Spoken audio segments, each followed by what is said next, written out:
Olá, tudo bom? A nossa narrativa começa em 1965, quando eu nasci. Eu nasci, era um garotinho bonito, né? E cabelo todo encaracolado, sabe? Feliz, todo mundo achava bonitinho. E foi em 1965, em março, dia 20, para ser mais preciso, de 1965. Já no Natal desse ano, a gente veio para Bauru passear e tava correndo tudo bem, né? E eu tomei uma friagem e fiquei gripado. Foi quando me levaram para uma farmácia, onde o farmacêutico aplicou uma injeção simples contra a gripe, né? Nas minhas nádegas, e essa injeção tirou o meu osso fêmur fora do lugar. Então, antes de ter começar a andar, né, já com o osso desligado da bacia por ocasião do furinho no osso, ocasionou uma sequela que só foi notada em 1966, quando já nascido uma das minhas irmãs. Ela já começava a andar e eu não andava. Eu punha eu para andar, eu chorava e chorava. E naquele tempo a medicina não era tão avançada quanto hoje. Nem tínhamos aqui no Brasil disponibilidade tão fácil, né? Que não é fácil hoje. A gente vai no posto de saúde do seu bairro, né? Você tem que enfrentar fila, você tem, então não é fácil. Mas aquele tempo era muito mais difícil. Até que meu pai e minha mãe, né, conseguiu fazer uma radiografia, que era uma coisa, era um exame tão difícil naquele tempo para fazer, quanto você for fazer um exame de DNA hoje. É complicado, caro, né? E não era disponibilizado para qualquer pessoa. Então, quando foi feito o exame, se constatou um furinho, sabe, no osso fêmur, na cabeça do osso, e o osso desconectado da bacia. Nesse tempo todo que ficou dessa forma, aquela cartilagem que se forma tipo uma cola que mantém, sabe, o osso fixo na bacia, né, envolto de músculos, né, tinha secado. E por consequência disso, né, a minha perna tinha parado de crescer. Então se começa naquele tempo um tratamento. Tratamento esse que vem dando resultado. Mas como a ligação dos nervos, né, vindo da bacia, que vem da coluna da gente, né, e desce até a ponta dos seus pés, tinha uma ruptura, o pé, né, a perna começou a crescer, né, esse nervo repuxar o pé, e o pé que deveria estar assim, ele foi virando assim, ó, sabe, a perna crescendo, esticando, né, e aquela ruptura assim, não crescendo o nervo que liga tudo, sabe, conforme a perna crescia, o pé ia entortando assim, até que com já 3 anos de idade, o meu pé direito, ele já era virado. Eu em pé, eu conseguia ver a sola do meu pé. No peito do meu pé, tinha um cascão desse tamanho assim, sabe? tipo uma bola no peito do pé que era tipo a pata de um cavalo, por exemplo, assim, para você ter uma ideia, que era o apoio no chão. E, e o tratamento. Isso tudo, né, eu tenho lembranças disso após os 6 anos, porque foi quando eu passei a prestar atenção, sabe, nesse problema que eu tinha. Porque até então uma criança não tem uma noção e nem lembrança disso, né? Então a gente, com a idade que a gente está, a gente vai captando informações de um, informações de outro, né? E vai fazendo é tipo montar um quebra-cabeça, sabe? E então é isso assim como eu estou contando. Então já morando ali na Vila dos Remédios, em São Paulo, né? Já tinha a minha irmã, mais nova que eu, e uma outra irmã mais nova que a outra, né? E nós estávamos em casa, minha mãe estava limpando peixe que um vizinho tinha vindo com muitos peixes que tinha ido pescar e juntava assim naquela época as mulheres ali, né? E iam limpar o peixe e a gente estava em casa brincando. Aí tem aquelas cadeiras, lembra aquelas cadeiras de madeira antiga que tinha aquelas traves entre os pés, né? Para manter a cadeira firme, né? Até hoje as cadeiras, né, tem algumas têm essas travas, sabe, que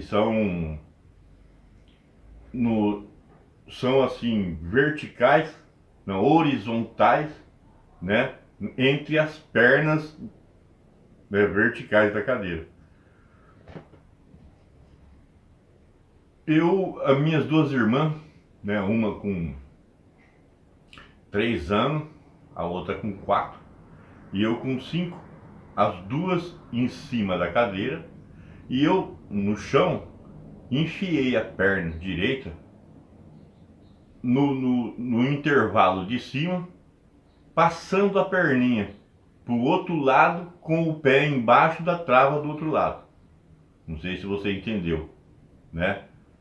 A trava aqui, enfiou a perninha aqui, né? E lá na outra trava o pé ficou por baixo aqui. Quando a minha irmã pulou em cima de mim, quebrou o osso fêmur em 3 lugares. Uma dor que eu lembro até hoje. Doeu muito, muito, muito, muito. E fui, minha mãe, toda cheia de escama de peixe, carregou eu por aquele São Paulo. Meu pai nessa época já tinha sido reformado da Polícia Militar, mas mantinha os convênios, né, que naquele tempo a Unimed, que você conhece hoje, chamava em São Paulo Cruz Azul, né? E levou para o hospital. Chegou no hospital, né? Aquele, sabe, ficar numa maca num corredor, vinha um médico olhava, vinha o outro olhava e não, não atendia, né? Minha mãe sempre foi igual toda mãe é, né? Cuidadora dos filhos e lutadora pelos filhos. Brigou no hospital, tudo, né? Até que eu fui atendido. E pela briga dela chamaram, né, o maioral do hospital. Eu lembro até hoje, né? O nome dele, Doutor Professor Hungria, né? E esse médico foi o que me atendeu e que deu todo o suporte na época. E ele olhando aquela quebradura, já com o problema que eu tinha consequente da injeção, né? E ele disse, né, que não tinha como fazer nada. Ali tinha que amputar a perna, né? E nesse inteirinho passou aquela noite, chegou no outro dia, onde já o meu pai, minha mãe, meu pai já chegou lá também, porque quando aconteceu, quem levou foi minha mãe, porque meu pai estava no bar bebendo. E já tinha chegado aí, vamos conversar. Aí uma cirurgia que tinha sido feita, a primeira, né, na América do Sul, na Argentina, esse doutor, professor Hungria, falou com meu pai, ela fica 80 mil cruzeiros. Era muito dinheiro, né? E no Brasil vai ser a primeira do tipo. Então, o senhor quer que faz? Como meu pai mantinha os convênios, né? Tinha sido reformado, né? E naquele tempo a reforma da Polícia Militar, a pessoa recebia, como vou dizer, se o salário fosse R$ 1.000 e ele tivesse trabalhado 2 anos de polícia até ser reformado, ele ia receber R$ 200 por mês, né? E, ele podia e tinha o direito de parcelar isso no holerite dele, coisa que pagou isso por mais de 20 anos, sabe? Veio descontado no pagamento dele. Ele falou, pode fazer, né? Porque o médico falou, pode ser que dá certo, pode ser que não dá certo, porque aqui no Brasil nenhum dos cirurgiões já fizeram, mas a técnica existe, né? Aí meu pai falou, faz, se der certo, salva a perna dele, se não der certo, o que vai fazer? Corta. E fez a cirurgia. Essa cirurgia eu tive que passar dos meus 5 até os meus 6 anos e meio engessado, sabe? Engessado como? Engessado até para cima do umbigo antes de começar a costela. O gesso descia e pegava a extensão total da minha perna direita, e o gesso, mesmo o gesso descia e pegava metade da minha perna esquerda acima do joelho, com um cabo de vassoura entre as duas pernas para mantê-las abertas, e nesse gesso um buraco onde eu fazia minhas necessidades, sabe?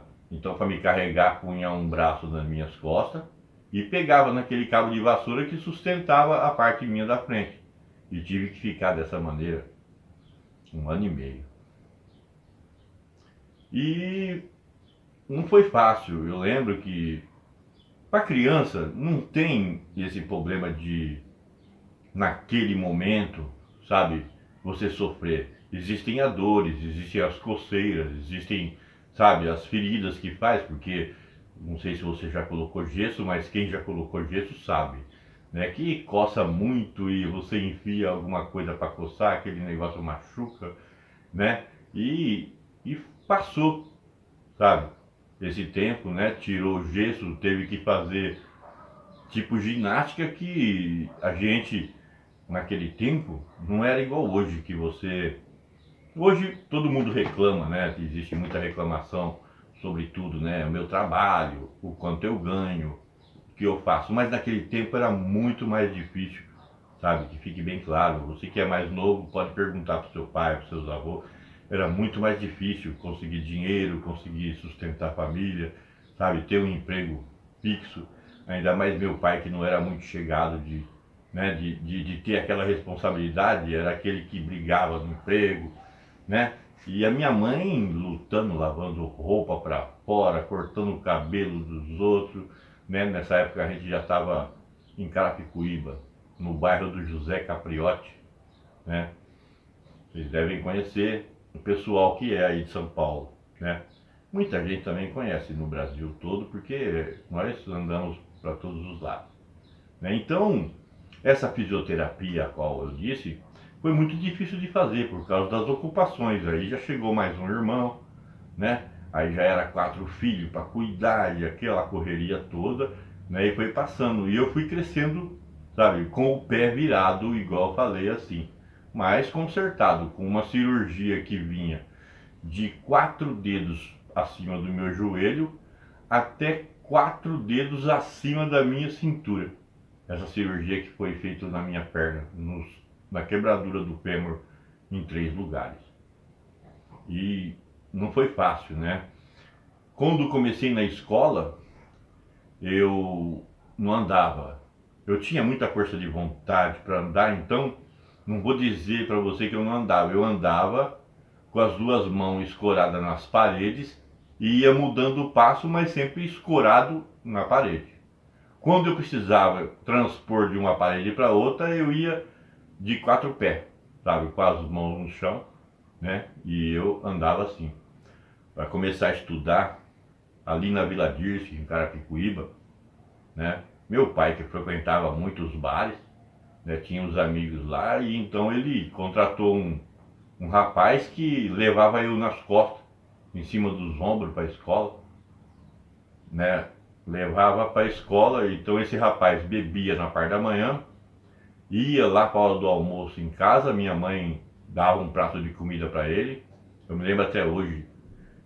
A fraqueza era tão grande que, conforme ele comia aquela comida, o suor escorria pela testa dele, descia. Ele era negro, um negrinho, sabe? E escorria, né? Aí ele punha eu nas costas e levava. Eu presumo, né, tenho na minha memória aqui, que saía ali do José Capriotti. Descia, você que conhece vai saber que é longe. Até chegar na Vila Dirce, lá em cima, passava pela olaria, né, levava para a escola. E assim começou, né?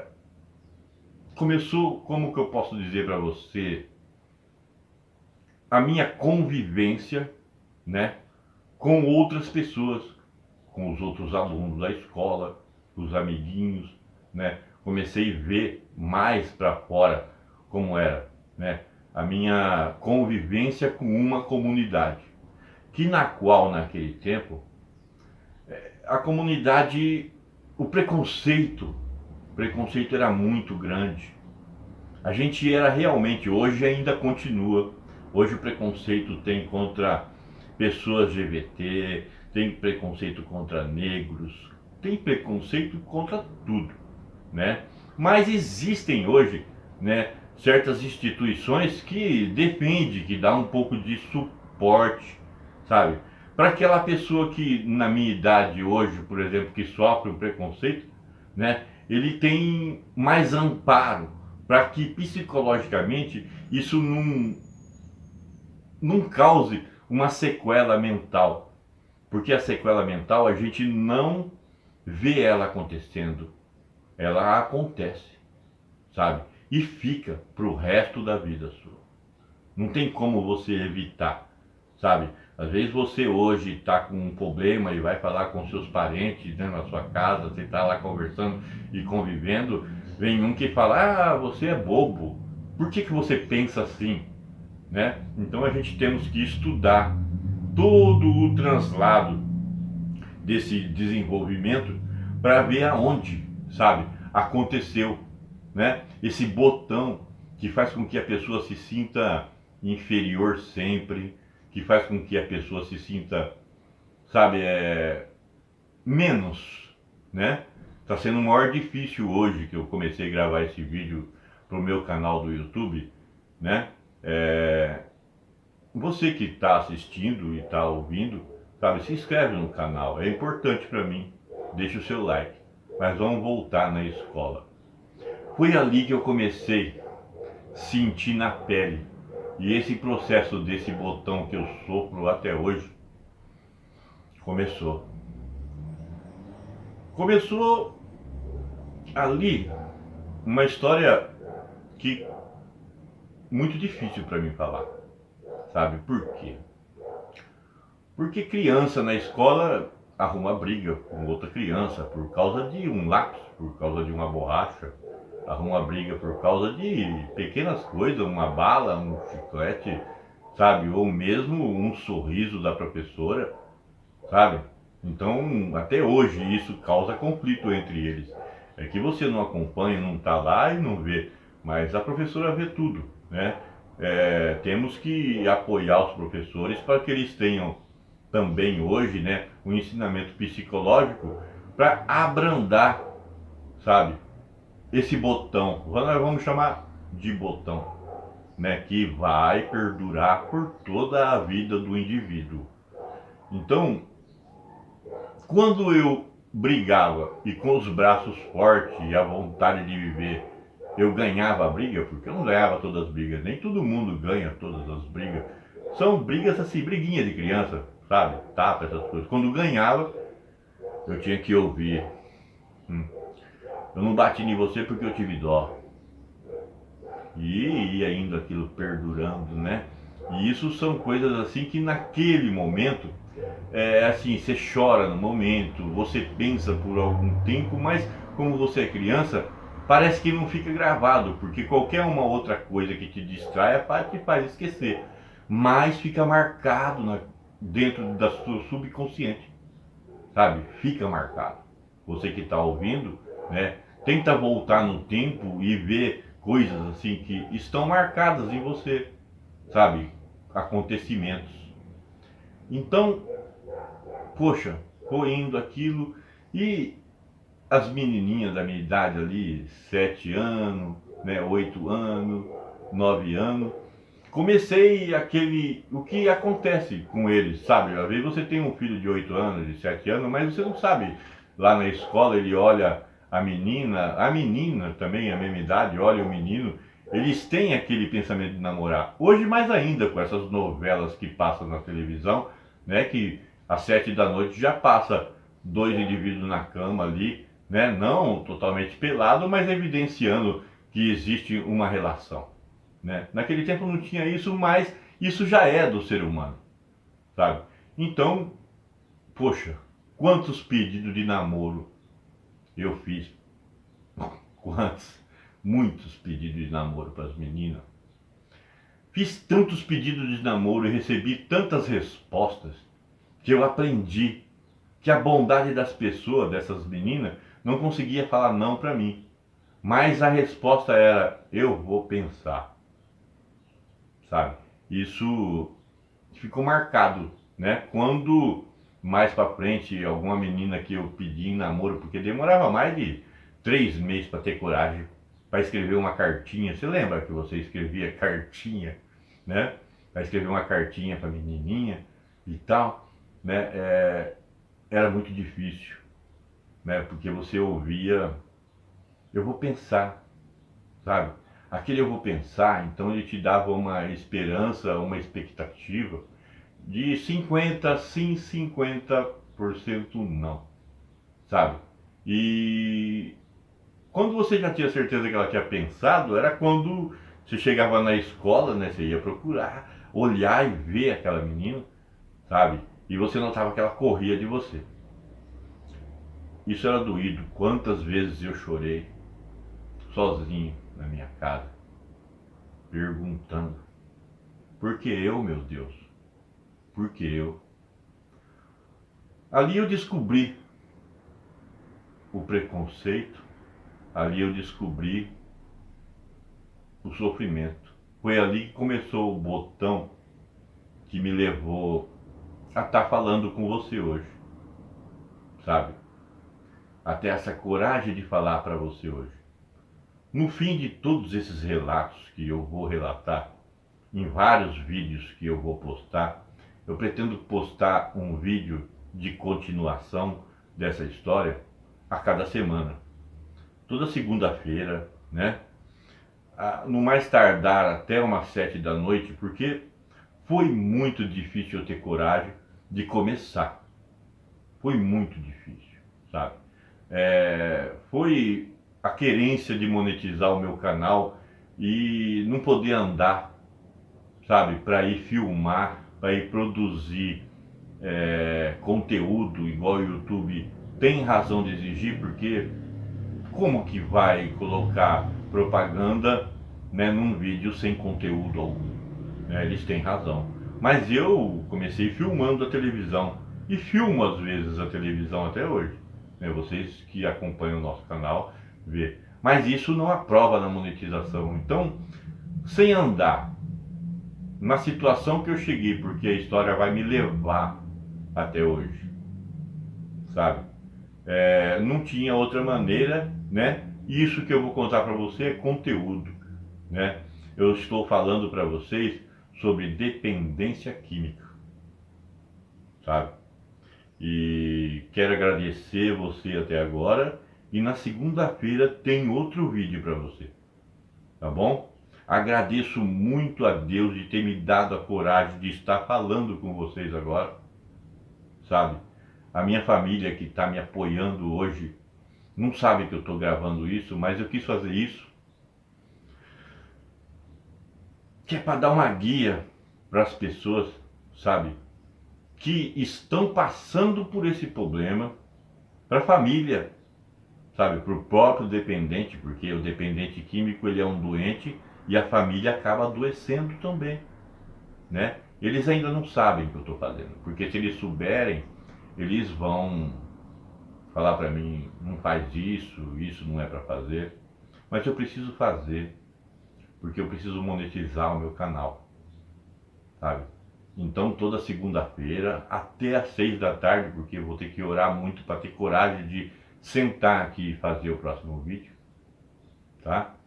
Vai ter um vídeo para vocês, até chegar nos dias de hoje, né? Você que está assistindo e gostou, deixe o seu like e se inscreva no canal. Muito obrigado. Hoje é dia 12 de agosto de 2019. Muito obrigado.